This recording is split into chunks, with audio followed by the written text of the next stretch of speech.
Good morning students. हमारे last lecture में हमने क्या है केमिस्ट्री ऑफ एक्टेनोइड स्टार्ट किया था। उसमें हमने क्या है एक्टेनोइड सीरीज़ के बारे में डिस्कस किया था। एक्टेनोइड सीरीज़ को हमें किस तरह से याद करना है वो मैंने आपको बताया था, ठीक है। और एक्टेनोइड की कुछ प्रॉपर्टीज़ हमने डिस्कस की थी, जैसे कि एक्टेनोइड कॉन्ट्रैक्शन के बारे में हमने डिस्कस किया था और ऑक्सीडेशन स्टेट्स के बारे में हमने डिस्कस किया था कि एक्टेनोइड्स किस किस ऑक्सीडेशन स्टेट के अंदर एग्जिस्ट करते हैं, ठीक है। तो आज हम क्या है एक्टेनोइड की मैग्नेटिक प्रॉपर्टीज़ के बारे में डिस्कस करेंगे और बाकी और भी कुछ प्रॉपर्टीज़ के बारे में डिस्कस करेंगे। तो अगर मैग्नेटिक प्रॉपर्टीज़ की बात करें तो जो एक्टेनोइड्स की मैग्नेटिक प्रॉपर्टीज़ है वो क्या है, laser than the theoretical predicted value.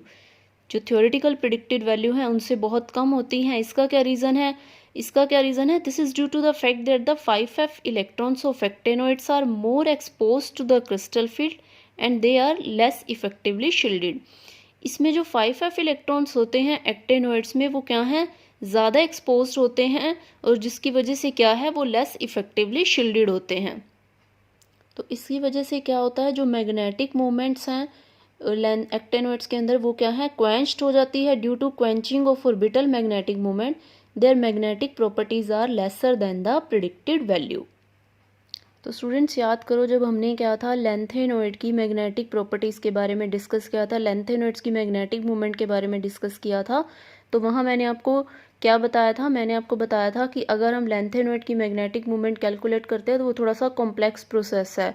क्या रीज़न था? वहाँ पे हमने बताया था कि लेंथेनोइड की जो मैग्नेटिक मूवमेंट है वो क्या है, both orbital magnetic movement and spin magnetic movement का रिजल्टेंट है। दोनों को कैलकुलेट करके उनका जो सम होता है वहाँ से हम क्या है उसकी मैग्नेटिक मूवमेंट को कैलकुलेट करते हैं। वहाँ पे मैंने बताया था कि अगर हम लेंथेनोइड की मैग्नेटिक मूवमेंट को कंपेयर कर रहे हैं ट्रांजिशन एलिमेंट की मैग्नेटिक मूवमेंट से, तो हमने कहा था कि जो ट्रांजिशन एलिमेंट है उस केस में जो मैग्नेटिक मूवमेंट है वो क्या है, only due to spin magnetic movement, मतलब इलेक्ट्रॉन्स के स्पिनिंग मोशन की वजह से जो मैग्नेटिक मूवमेंट प्रोड्यूस हो रही है सिर्फ वही मैग्नेटिक मूवमेंट है ट्रांजिशन एलिमेंट्स के केस में। उसका भी रीज़न हमने डिस्कस किया था। वहाँ पे हमने क्या डिस्कस किया था कि अगर हम ट्रांजिशन एलिमेंट्स की बात करते हैं तो वहाँ पे जो उनकी ऑर्बिटल मैग्नेटिक मूवमेंट है वो क्या है, क्वेंच्ड हो जाती है। और उसका क्या रीज़न था? उसका रीज़न हमने बताया था कि जो ट्रांजिशन एलिमेंट्स हैं उसके अंदर जो हमारा डी ऑर्बिटल है वो क्या है, लिगेंड के साथ इंटरेक्शन करता है। लिगेंड के साथ इंटरेक्शन की वजह से लिगेंड का जो इलेक्ट्रिक फील्ड है उसकी वजह से इसकी जो ऑर्बिटल मैग्नेटिक मूवमेंट है वो क्या हो जाती है, क्वेंच्ड हो जाती है। तो एक सिग्निफिकेंट ऑर्बिटल मैग्नेटिक मूवमेंट नहीं होती। बट अगर हम लेंथेनोइड्स की बात कर रहे थे तो वहाँ पे हमने कहा था कि लेंथेनोइड्स में ऐसा नहीं होता। लेंथेनोइड्स में जो 4f ऑर्बिटल है वो बहुत इनर बरिड है। इनर बरिड होने की वजह से जो 4f ऑर्बिटल है उसकी लिगेंड के साथ इंटरेक्शन नहीं होगी तो एक सिग्निफिकेंट ऑर्बिटल मैग्नेटिक मूवमेंट वहाँ एग्जिस्ट करेगी। तो उसकी जो टोटल मैग्नेटिक मूवमेंट थी वो क्या थी, सम थी उसकी स्पिन मैग्नेटिक मूवमेंट और ऑर्बिटल मैग्नेटिक मूवमेंट का। और वो किस तरह से कैलकुलेट करते थे वो हमने वहाँ पे डिस्कस किया था। अब बात आती है एक्टेनोइड्स की। अगर हम एक्टेनोइड्स की बात करें तो यहाँ पे जो ऑर्बिटल मैग्नेटिक मूवमेंट है वो क्या है, क्वेंच्ड हो जाती है। अब अगर हम एक्टेनोइड्स की बात करें हैं तो एक्टेनोइड्स में जो 5f ऑर्बिटल है वो भी क्या है, काफ़ी इनर बरीड है जैसे कि लेंथेनोइड्स में था। बट एक्टेनोइड्स में जो 5f ऑर्बिटल है उसका साइज थोड़ा सा बड़ा है, वो क्या है, ज़्यादा एक्सपोज्ड होता है बाहर की तरफ, एनवायरनमेंट की तरफ ज़्यादा एक्सपोज्ड होता है, जिसकी वजह से उसकी लिगेंड्स के साथ इंटरेक्शन होती है और उसकी ऑर्बिटल मैग्नेटिक मूवमेंट क्वेंच्ड हो जाती है। ऑर्बिटल मैग्नेटिक मूवमेंट क्वेंच्ड होने की वजह से इनकी जो मैग्नेटिक प्रॉपर्टीज़ हैं वो क्या है, लेसर देन प्रिडिक्टेड वैल्यू है, ठीक है। लेंथेनोइड्स में क्या था, हमने मैग्नेटिक मूवमेंट कैलकुलेट की थी। वहाँ पे हमने क्या था, पहले रिजल्टेंट S निकाला था, फिर रिजल्टेंट L निकाला था, फिर वहाँ से हमने क्या है एक रिजल्टेंट J की वैल्यू कैलकुलेट की थी। J की वैल्यू कैलकुलेट करके फिर हमने क्या था मैग्नेटिक मूवमेंट्स निकाली थी। बट अगर हम एक्टेनोइड्स की बात करें तो यहाँ पे तो ऑर्बिटल मैग्नेटिक मूवमेंट क्वेंच्ड हो चुकी है, ठीक है। बट एक्टेनोइड्स में क्या है, हमें किसी भी एलिमेंट की मैग्नेटिक मूवमेंट कैलकुलेट करके नहीं बताना। यहाँ पे अगर हमसे क्वेश्चन पूछा जाता है एक्टेनोइड्स में तो इसमें हमसे यही पूछा जाता है कि जो एक्टेनोइड्स हैं उनकी magnetic movement lesser than predicted value क्यों होती है, ठीक है। तो इसका रीज़न यही है जो अभी हमने डिस्कस किया कि इसमें जो 5f ऑर्बिटल है वो स्लाइटली एक्सपोज्ड है, जिसकी वजह से इनकी जो ऑर्बिटल मैग्नेटिक मूवमेंट है वो क्या है, क्वेंच्ड हो जाती हैं। तो अब हम बात करते हैं कलर ऑफ द एक्टेनोइड्स आयन। अगर हम कलर की बात करें लेंथेनॉइड्स में भी हमने कलर के बारे में डिस्कस किया था। वहाँ पे हमने बताया था कि जो लेंथेनॉइड्स आयन है वो क्या है, कलर्ड है। वहाँ पे कलर हो, उनके कलर्ड होने का रीज़न हमने कहा था कि वहाँ पे FF एंड FD ट्रांजिशंस हो रही हैं जिनकी वजह से वो कलर्ड हैं, ठीक है। अगर हम एक्टेनॉइड्स की बात करते हैं तो एक्टेनॉइड्स आयन भी क्या है, जनरली कलर्ड होते हैं। कलर डिपेंड करेगा नंबर ऑफ 5F इलेक्ट्रॉन्स पे, ठीक है। अगर क्या है कोई भी F इलेक्ट्रॉन नहीं है या 7F इलेक्ट्रॉन्स हैं तो वो क्या होंगे, कलरलेस होंगे। अगर क्या है 1 2 3 4 5 6 F इलेक्ट्रॉन्स होंगे तो वहाँ पे क्या है, कुछ ना कुछ कलर होगा। So the colour arises out of electronic transitions between various energy level states with in the 5F subshell. तो जो कलर है वो क्या है, different type of electronic transitions की वजह से होगा। वो इलेक्ट्रॉनिक ट्रांजिशंस कौन कौन सी हो सकती है, FF ट्रांजिशंस हो सकती हैं, FD ट्रांजिशंस हो सकती है एंड चार्ज ट्रांसफ़र ट्रांजिशंस भी हो सकती हैं, ठीक है। अभी FF और FD ट्रांजिशंस के बारे में मैंने आपको लेंथेनॉइड्स में भी बताया था कि कौन सी ट्रांजिशंस क्या हैं, अलाउड होती हैं, कौन सी ट्रांजिशंस फॉरबिडन होती हैं। अलाउड को अलाउड क्यों बोलते हैं और फिर फॉरबिडन को हम फॉरबिडन क्यों बोलते हैं, ये सब हमने लेंथेनॉइड के अंदर डिस्कस किया था। तो जो एक्टेनॉइड्स हैं उसकी जो FF ट्रांजिशंस हैं वो क्या है, विजिबल एंड यूवी रीजन में होती हैं, ठीक है। हमने डिस्कस किया था कि कोई भी कंपाउंड कलर्ड दिखाई देता है, उसका रीज़न है उसकी जो ट्रांजिशंस है वो विजिबल रीजन में होनी चाहिए। अगर विजिबल रीजन में होगी तो वो क्या होंगे, कलर्ड होंगे, ठीक है। अगर विजिबल रीजन में फॉल नहीं कर रही तो वो क्या है, कलर्ड नहीं होंगे। तो इसकी जो FF ट्रांजिशंस है वो क्या है, विजिबल एंड यूवी रीजन में फॉल कर रही हैं। जो FF एब्जॉर्प्शंस एक्टेनॉइड्स की वो क्या है, about 10 times stronger and 2 times broader हैं than those of FF transitions of lanthanoids ion। तो इनकी जो FF transitions है एक्टेनॉइड्स की वो क्या है, 10 times stronger हैं and 2 times broader हैं than that of lanthanoids ion। अब ऐसा क्यों है, इनकी जो FF transitions हैं वो क्या है, लेंथेनॉइड्स के कंपैरेटिवली स्ट्रॉन्गर क्यों हैं, इनकी जो एब्जॉर्प्शन पीक हैं वो ब्रॉडर क्यों हैं, उसका क्या रीज़न है। जब हमने लेंथेनॉइड्स में डिस्कस किया था ट्रांजिशंस के बारे में तो वहाँ पे हमने कहा था कि जो लेंथेनॉइड्स की एब्जॉर्प्शन पीक्स होती हैं वो बहुत ही शार्प एब्जॉर्प्शन पीक होती हैं। और वो शार्प एब्जॉर्प्शन पीक क्यों होती हैं उसके बारे में भी हमने डिस्कस किया था कि लेंथेनॉइड्स में जो 4F ऑर्बिटल है वो इनर बरीड है, लिगेंड के साथ उसकी इंटरेक्शन नहीं होती है, जिसकी वजह से उसके जो एब्जॉर्प्शन पीक्स आती हैं बहुत ही शार्प एब्जॉर्प्शन पीक होती हैं, ठीक है। पीक की फॉर्म में होती हैं, वहाँ पे ब्रॉड बैंड नहीं आते हैं। बट अगर हम एक्टेनॉइड की बात करें तो यहाँ पे हम कह रहे हैं कि इनकी जो ट्रांजिशंस है वो एक्टेनॉइड के comparatively 10 times stronger and 2 time broader है। मतलब यहाँ पे जो एब्जॉर्प्शन पीक्स हैं वो क्या है, ब्रॉड बैंड की फॉर्म में होंगी। तो उसका क्या रीज़न है, this is because of the reason that the 5F electron in actinoids are more exposed than the 4F electron in lanthanoid, therefore these are influenced by the ligand field। अभी हमने ऊपर भी जब हमने मैग्नेटिक प्रॉपर्टीज डिस्कस की तो वहाँ पे भी हमने ये बात डिस्कस की कि जो 5F ऑर्बिटल है किसका, एक्टेनॉइड्स का, वो लेंथेनॉइड्स के 4F ऑर्बिटल के कंपैरेटिवली ज़्यादा एक्सपोज्ड है। तो इसकी वजह से उसकी लिगेंड के साथ इंटरेक्शन हो रही है, एनवायरनमेंट में वो ज़्यादा एक्सपोज्ड है इसलिए उसकी लिगेंड्स के साथ इंटरेक्शन होगी। और अगर लिगेंड के साथ इंटरेक्शन होगी तो इनकी जो एब्जॉर्प्शन बैंड्स है वो क्या होंगे, ब्रॉडर होंगे, ठीक है। लेंथेनॉइड में शार्प एब्जॉर्प्शन बैंड होने का रीज़न यही था कि उनकी लिगेंड के साथ कोई इंटरेक्शन नहीं हो रही। बट एक्टेनॉइड्स की लिगेंड के साथ इंटरेक्शन होने की वजह से इनके जो एब्जॉर्प्शन बैंड है वो क्या है, स्लाइटली ब्रॉडर होते हैं एज कंपेयर टू लेंथेनॉइड्स के। Hence, the absorption spectra of actinoid complexes are more complicated and less characterized than those of the lanthanoids। इसीलिए जो इनका absorption spectra होगा वो थोड़ा सा complicated होगा, less characterized होगा as compared to लेंथेनॉइड्स के, ठीक है। क्योंकि इसमें जो एब्जॉर्प्शन स्पेक्ट्रा है, जो एब्जॉर्प्शन बैंड्स है वो क्या है, थोड़े से ब्रॉड हैं। और लेंथेनॉइड्स के कंपैरेटिवली इसका थोड़ा सा एब्जॉर्प्शन स्पेक्ट्रा कॉम्प्लिकेटेड होगा क्योंकि इसमें क्या है, लिगेंड के साथ इनकी इंटरेक्शन हो रही है। बट लेंथेनॉइड्स में लिगेंड के साथ कोई इंटरेक्शन नहीं थी। तो एक्टेनॉइड्स के केस में क्या है, लाइट ऑफ हायर वेवलेंथ और lower energy is required to result FF transitions as compare to lanthanoid ion. तो एक्टेनॉइड्स के केस में क्या होगा, अगर हमें FF ट्रांजिशंस करवानी है तो हमें क्या है, लोअर एनर्जी की लाइट चाहिए होगी या हायर वेवलेंथ की लाइट चाहिए होगी एज कंपेयर टू लेंथेनॉइड्स के। तो ऐसा क्यों है, ऐसा इसलिए है क्योंकि जो एनर्जी गैप है हमारे 5F और 6D ऑर्बिटल को एक्टेनॉइड्स का वो क्या है, स्मॉल है as compare to 4F and 5D in lanthanoids, ठीक है। तो इसीलिए क्या है, इनके केस में ट्रांजिशन करवाने के लिए हमें क्या है, कम एनर्जी चाहिए एज़ कम्पेयर टू लैंथेनॉइड्स के। तो इसमें क्या है, जो allowed and very strong f d transitions lie in the UV region in actinoids and do not influence the colour of the actinoids ion. हमने जब लैंथेनॉइड्स में डिस्कस किया था ट्रांजिशन के बारे में, तो वहाँ पे मैंने आपको बताया था कि जो एफ ट्रांजिशंस होती हैं वो फॉरबिडन होती हैं। वो फॉरबिडन ट्रांजिशन क्यों है, उसका रीज़न मैंने आपको बताया था।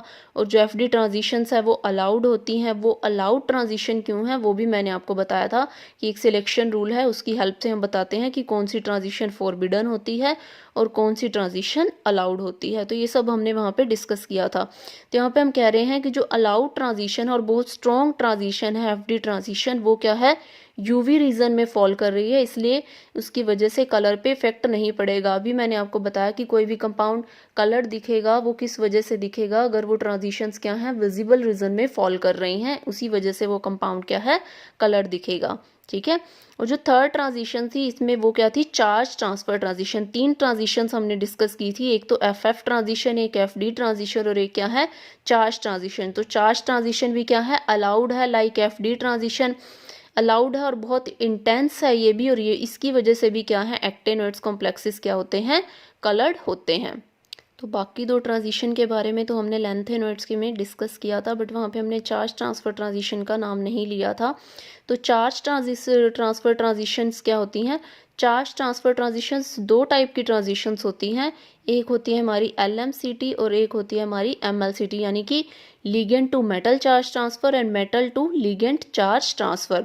तो यहाँ पे हम कह रहे हैं कि जो चार्ज ट्रांसफ़र ट्रांजिशंस हैं एक्टेनॉइड्स में, वो क्या कहाँ पे मिलेंगी, जहाँ पे एक्टेनॉइड्स क्या है, हाइयर ऑक्सीडेशन स्टेट के अंदर प्रेजेंट होंगे, और लीगेंड्स क्या है, हैविंग हाइयर ऑक्सीडाइजेबिलिटी, मतलब लीगेंड्स की ऑक्सीडाइजेबिलिटी की टेंडेंसी क्या होगी, ज़्यादा होगी, यानी कि वो क्या होगा, इजीली इलेक्ट्रॉन्स डोनेट करके क्या हो जाएगा, रिड्यूस हो जाएगा। ठीक है, दूसरों को क्या कर देगा, रिड्यूस कर देगा। तो अगर हम क्या है, ligand to metal charge transfer की बात कर रहे हैं, तो क्या होगा, लिगेंड्स क्या करेगा, मेटल्स को इलेक्ट्रॉन डोनेट करेगा, मेटल के एम्प्टी ऑर्बिटल में कुछ इलेक्ट्रॉन डोनेट करेगा, और जब उन इलेक्ट्रॉन्स पे क्या है, डिफरेंट एनर्जी की लाइट स्ट्राइक करेगी, तो वहाँ पे ट्रांजिशंस होंगी। ठीक है, और उन्हीं ट्रांजिशंस की वजह से कंपाउंड क्या है, कलर दिखाई देंगे। ठीक है, तो आप आगे चलकर क्या है, चार्ज ट्रांसफ़र ट्रांजिशंस के बारे में आप डिटेल में पढ़ोगे। तो अब हम बात करते हैं अबाउट फॉर्मेशन ऑफ कॉम्प्लेक्सेस के बारे में। ठीक है, अभी हमने कलर के बारे में डिस्कस किया। एक्टेनॉइड्स में कलर का क्या रीज़न है, 3 रीज़न बताए हमने, FD and charge transfer transition, जिनकी वजह से इनके अंदर क्या है, कलर एग्जिस्ट करते हैं। अब हम बात करते हैं इनकी कॉम्प्लेक्स फॉर्म करने की क्या टेंडेंसी रहेगी। हमने लैंथेनॉइड्स के बारे में डिस्कस किया था, वहाँ पे हमने कहा था कि लैंथेनॉइड्स कॉम्प्लेक्स फॉर्म करते हैं, बट बहुत ज़्यादा कॉम्प्लेक्स फॉर्म नहीं करेंगे। वहाँ पे हमने कहा था कि लैंथेनॉइड्स क्या हैं, यूनिडेंटेट लिगेंड्स के साथ कॉम्प्लेक्स फॉर्म नहीं करते, वो क्या है, ज़्यादातर मल्टीडेंटेट लिगेंड्स के साथ ही कॉम्प्लेक्स फॉर्म करते हैं। ठीक है, उनके रीज़न, उसका क्या रीज़न था वो भी हमने क्या था, वहाँ पे डिस्कस किया। तो अब हम एक्टेनॉइड्स की बात करते हैं। Actinoids have greater tendency to form complexes in comparison to lanthanoids because actinoids have small size, higher nuclear charge and high charge density. Actinoids की बात करते हैं तो इनकी कॉम्प्लेक्स फॉर्म करने की टेंडेंसी लैंथेनॉइड्स के कंपैरेटिवली ज़्यादा है। उसका रीज़न है इसका small size, higher nuclear charge and high charge density. Charge density के बारे में मैंने आपको लैंथेनॉइड्स में भी बताया था कि चार्ज डेंसिटी क्या होती है। जिसकी चार्ज डेंसिटी लो है उसकी क्या है, कॉम्प्लेक्स फॉर्म करने की टेंडेंसी भी क्या होगी, लो होगी। अब हम एक्टेनॉइड्स की बात करते हैं तो इनके साइज क्या है, स्मॉल है एज कम्पेयर टू लैंथेनॉइड्स के। इनका न्यूक्लियर चार्ज भी क्या है, ज़्यादा है, और इनकी चार्ज डेंसिटी भी लैंथेनॉइड्स के कंपैरेटिवली ज़्यादा है। तो चार्ज डेंसिटी ज़्यादा है तो इनकी कॉम्प्लेक्स फॉर्म करने की जो टेंडेंसी है वो भी क्या है, लैंथेनॉइड्स के कंपैरेटिवली ज़्यादा होगी। तो इनकी जो जनरल टेंडेंसी है टू फॉर्म कॉम्प्लेक्स आयन वो क्या है, is controlled by ionic size and charge and decreases as follow. मतलब जितना ज़्यादा चार्ज होगा मेटल आयन पे उतनी ही ज़्यादा उसकी टेंडेंसी होगी कॉम्प्लेक्स फॉर्म करने की। तो इनकी जो कॉम्प्लेक्स फॉर्म करने की टेंडेंसी है, ठीक है, वो क्या है, इस फॉर्म में एग्जिस्ट करेगी। M4 positive ion, MO2 2 positive ion, M3 positive ion and MO2 positive ion. ठीक है, और किसके साथ ये, अब ये क्या है, मेटल आयन है, ठीक है, किसी एनायन के साथ ये कॉम्प्लेक्स फॉर्म करेंगे।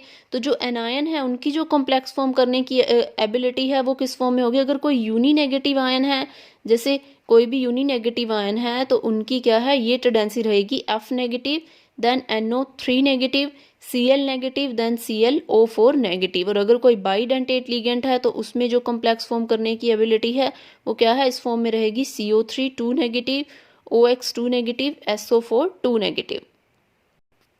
So the most of the actinoid halides form complexes with alkali metal halides. तो ज़्यादातर एक्टेनोइड्स हैलाइड्स क्या हैं, एल्कली मेटल हैलाइड्स के साथ कॉम्प्लेक्स फॉर्म करते हैं। देखिए ये हमारा है थोरियम क्लोराइड, ये क्या है, किस फॉर्म में कॉम्प्लेक्स फॉर्म करा है, KTHCl5। के क्या है, हमारी एल्कली मेटल है, ठीक है, या K2THCl6, ठीक है। तो जो हमारा THCl4 है ये KCl के साथ कॉम्प्लेक्स फॉर्म कर रहा है, इस फॉर्म में KTHCl5 एंड K2THCl6, इस फॉर्म में ये क्या है, कॉम्प्लेक्स फॉर्म कर रहा है। Actinoids also form complexes with pi bonding ligands such as alkyl phosphine. Pi bonding ligands के साथ भी ये क्या है, कॉम्प्लेक्स फॉर्म कर सकते हैं। Actinoids form a wide range of complexes in oxidation state +4 than in other oxidation states. So actinoids की क्या है, ऑक्सीडेशन स्टेट 4 के अंदर कॉम्प्लेक्स फॉर्म करने की टेंडेंसी ज़्यादा है as compare to other oxidation states के। They form many complexes with halides and oxygen donor chelating ligands. ये क्या है, हैलाइड्स के साथ भी और ऑक्सीजन डोनर चिलेटिंग लिगेंड्स के साथ भी क्या है, कॉम्प्लेक्स फॉर्म करेंगे। ऑक्सीजन डोनर लिगेंड्स जैसे NO3 नेगेटिव है, और भी कोई ऑक्सीजन डोनर लिगेंड्स होगा, ठीक है, जैसे ऑक्जेलेट हैं, तो उनके साथ ये क्या है, कॉम्प्लेक्स फॉर्म कर सकते हैं। अब हम बात करते हैं इनकी रिएक्टिविटी की। तो एक्टेनोइड्स क्या हैं, इलेक्ट्रोपॉजिटिव हैं और बहुत रिएक्टिव मेटल हैं। जो रिएक्टिविटी है वो क्या है, increases with increase in atomic number. जैसे जैसे एटॉमिक नंबर इंक्रीज होगा इनकी रिएक्टिविटी क्या है, इंक्रीज होगी। They react with hydrogen to form non stoichiometric hydrides. तो ये हाइड्रोजन के साथ रिएक्ट करके नॉन स्टोइकियोमेट्रिक हाइड्राइड्स फॉर्म करेंगे। मतलब नॉन स्टोइकियोमेट्रिक मतलब यहाँ पे क्या है, एक डेफिनेट प्रोपोर्शन नहीं होगा, मेटल और हाइड्रोजन का वो क्या है, फ्रैक्शन के अंदर एग्जिस्ट करेगा। The direct reaction of actinoids with oxygen, halogen and acids are similar to those of lanthanoids. तो जो इनकी एक्टेनोइड्स की टेंडेंसी है ऑक्सीजन, हैलोजन और एसिड्स के साथ रिएक्ट करने की, वो लगभग सेम है जैसे कि लैंथेनोइड्स की है। मतलब जिस तरह के कंपाउंड्स लैंथेनोइड्स फॉर्म कर रहे थे ऑक्सीजन, हैलोजन्स और एसिड्स के साथ, वैसे ही क्या है, एक्टेनोइड्स भी फॉर्म करेंगे, ठीक है। तो अब हम डिफरेंट जो कंपाउंड्स है एक्टेनोइड्स के, उनके बारे में हम डिस्कस करेंगे, जिसमें फर्स्ट है हमारा ऑक्साइड्स एंड chalcogenide। तो actinoids form oxides in different oxidation states of +2, +3, +5 and +6। तो इन ऑक्सीडेशन स्टेट्स के अंदर एक्टेनोइड्स क्या हैं, ऑक्साइड्स फॉर्म करते हैं। अगर हम इनके, अभी हम बात करें इनके डाइऑक्साइड्स की, तो जो डाइऑक्साइड्स हैं वो कैसे प्रिपेयर होते हैं, by ignition of the appropriate oxalate और हाइड्रोक्साइड इन एयर, ठीक है। तो जो UO2 है, यूरेनियम का ऑक्साइड है, it is obtained by the reduction of U3O8 with carbon monoxide. The only anhydrous trioxide is UO3। It is obtained by heating uranyl carbonate and uranyl nitrate at 400 degree Celsius. So जो इसका anhydrous trioxide है UO3, ये कैसे obtained होगा, यूरेनाइल carbonate and यूरेनाइल nitrate को जब हम heat करेंगे, इसको हीट करेंगे तो यहाँ से हमें क्या है, UO3, ये रहा हमारा यूरेनाइल नाइट्रेट, इसको हीट करेंगे तो यहाँ से भी हमारे पास UO3 ये ऑब्टेन्ड होगा। ये दोनों रिएक्शंस इंपॉर्टेंट है एग्जाम में, ये क्या है, कंप्लीट द फॉलोइंग रिएक्शंस की फॉर्म में पूछी जाती हैं। और जो आपका UO3 है ये क्या है, फर्दर एयर में अगर हम इसको हीट करते हैं एट 800 से 900 डिग्री सेल्सियस पे, तो ये हमें क्या देगा, U3O8 देगा। तो जो एक्टेनोइड्स हैं लाइक यूरेनियम, प्रोटेक्टिनियम, नेपट्यूनियम, ये क्या हैं, पेंटा ऑक्साइड्स भी फॉर्म करते हैं। और जो ऑक्साइड्स हैं एक्टेनोइड्स के, वो क्या हैं, बेसिक इन नेचर होते हैं, जैसे लैंथेनोइड्स के ऑक्साइड से। लैंथेनोइड्स के ऑक्साइड्स के बारे में हमने जब डिस्कस किया था तो वहाँ पे मैंने आपको बताया था कि लैंथेनोइड्स के जो ऑक्साइड्स हैं वो क्या हैं, बेसिक इन नेचर होते हैं, और उनकी बेसिसिटी किस तरह से इंक्रीज या डिक्रीज करती है उसका ट्रेंड भी हमने क्या था, डिस्कस किया था। So all oxides of uranium dissolve readily in concentrated nitric acid or concentrated HCl to give uranyl ion UO2 2 positive ion. तो जितने भी ऑक्साइड्स हैं यूरेनियम के वो क्या हैं, कंसनट्रेटेड नाइट्रिक एसिड और कंसनट्रेटेड HCl में डिसॉल्व होके यूरेनाइल आयन देते हैं, हमें UO2 2 पॉजिटिव आयन देते हैं। इसी तरह से जो आपका एनहाइड्रस UO3 वो भी क्या है, नाइट्रिक एसिड में डिसॉल्व होके वो क्या है, येलो कलर का यूरेनाइल आयन UO2 2 पॉजिटिव आयन हमें देगा। अगर हम इसकी क्रिस्टलाइजेशन करवा दें तो ये सॉल्यूशन क्या है, हमें यूरेनाइल नाइट्रेट हमें देगा। अगर हम इसकी क्रिस्टलाइजेशन करवा दें तो वहाँ से हमें यूरेनाइल नाइट्रेट ऑब्टेन होगा। UO2 NO3 का ट्वाइस H2ON। यहाँ पे जो N है ये क्या है, वाटर मॉलिक्यूल ऑफ क्रिस्टलाइजेशन को रिप्रेजेंट करते हैं, जो क्या है 2 हो सकते हैं, 3 हो सकते हैं, ठीक है, या फिर 6 हो सकते हैं, depending upon whether it is crystallized from fuming concentrated और डाइल्यूट नाइट्रिक एसिड। तो जो number of water molecule of crystallization है वो किस पे डिपेंड करेगा कि हम जो क्रिस्टलाइजेशन करवा रहे हैं यहाँ पे, वहाँ पे जो हमने जो नाइट्रिक एसिड लिया है वो क्या है, फ्यूमिंग है, कंसनट्रेटेड है या डाइल्यूट नाइट्रिक एसिड है, उस पर डिपेंड करेगा कि number of water molecule of crystallization 2 होंगे, 3 होंगे या 6 होंगे। अगर वाटर ऑफ क्रिस्टलाइजेशन 2 होगा, मतलब अगर डाईहाइड्रेट क्रिस्टल हमें बनेंगे, क्रिस्टल हमें मिलेंगे, तो वहाँ पे क्या है 8 कोऑर्डिनेटेड स्ट्रक्चर एग्जिस्ट करेगा। इस स्ट्रक्चर में क्या है, जो आपके UO2 2 पॉजिटिव ग्रुप है वो क्या है, परपेंडिकुलर होगा hexagon of 6 oxygen atom. 6 oxygen atom कहाँ से आए, 4 तो क्या है from 2 bidentate NO3 negative group से आए और 2 क्या है हमारे पास वाटर मॉलिक्यूल से आए। तो अगर क्या है वो हमारे पास जो क्रिस्टल स्ट्रक्चर आएगा उसमें क्या है 2 water molecule of crystallization present होंगे, यानी कि अगर हमें डाईहाइड्रेट कॉम्प्लेक्स मिलेगा तो उसका स्ट्रक्चर इस तरह से एग्जिस्ट करेगा। जो आपका UO2 2 पॉजिटिव आयन है उसके जो 2 ऑक्सीजन है वो क्या है, परपेंडिकुलर एग्जिस्ट करेंगे इस हेक्सागन के।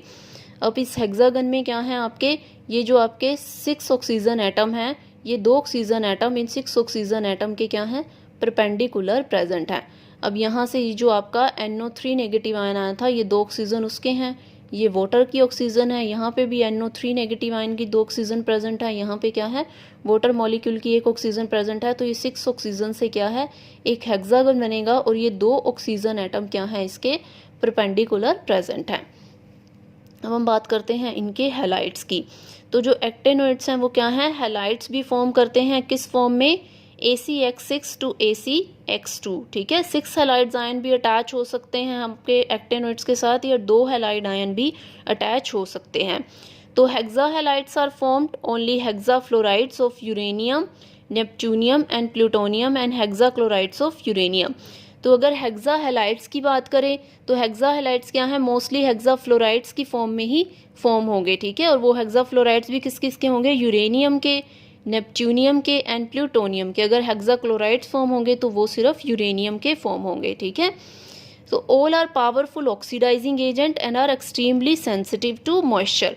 तो जितने भी आपके हेक्सा फ्लोराइड्स बनेंगे, आपके हेक्सा हैलाइड्स बनेंगे, वो क्या है, पावरफुल ऑक्सीडाइजिंग एजेंट है। मतलब ये क्या है, दूसरे कंपाउंड्स की इजीली ऑक्सीडेशन करवा सकते हैं, और ये क्या है, बहुत ही सेंसिटिव हैं किसके, मॉइस्चर के, ठीक है। तो अगर इसको क्या है मॉइस्चर में हम एक्सपोज करेंगे तो ये क्या करेंगे, वाटर मॉलिक्यूल के साथ रिएक्शन करके ACO2X2 कंपाउंड फॉर्म कर लेंगे, ये क्या हो जाएंगे, हाइड्रोलाइज्ड हो जाएंगे। तो इनके जो पेंटाहेलाइड्स हैं, पेंटाहेलाइड्स कौन फॉर्म करेंगे, पेंटाहेलाइड्स हमारे फॉर्म होते हैं अप टू नेपट्यूनियम। नेपट्यूनियम तक जितने भी कंपाउंड्स हैं वो क्या हैं, पेंटाहेलाइड्स फॉर्म करेंगे।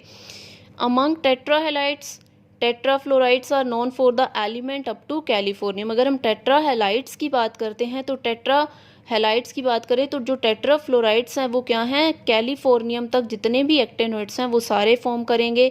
और जो टेट्राक्लोराइड्स है वो क्या हैं, थोरियम से नेपट्यूनियम तक के जो भी एलिमेंट्स हैं वो क्या हैं, वो फॉर्म करेंगे।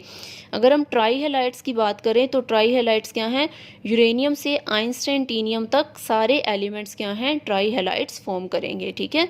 तो आज हमने एक्टेनोइड्स की मैग्नेटिक प्रॉपर्टीज़, इनकी रिएक्टिविटी, इनकी टेंडेंसी टू फॉर्म कॉम्प्लेक्सेस के बारे में, इनके ऑक्साइड्स एंड इनके चैल्कोजिनाइड्स, इनके हैलाइड्स के बारे में हमने डिस्कस किया, ठीक है। तो नेक्स्ट लेक्चर में क्या है, हम इनकी और प्रॉपर्टीज़ के बारे में डिस्कस करेंगे। Thank you.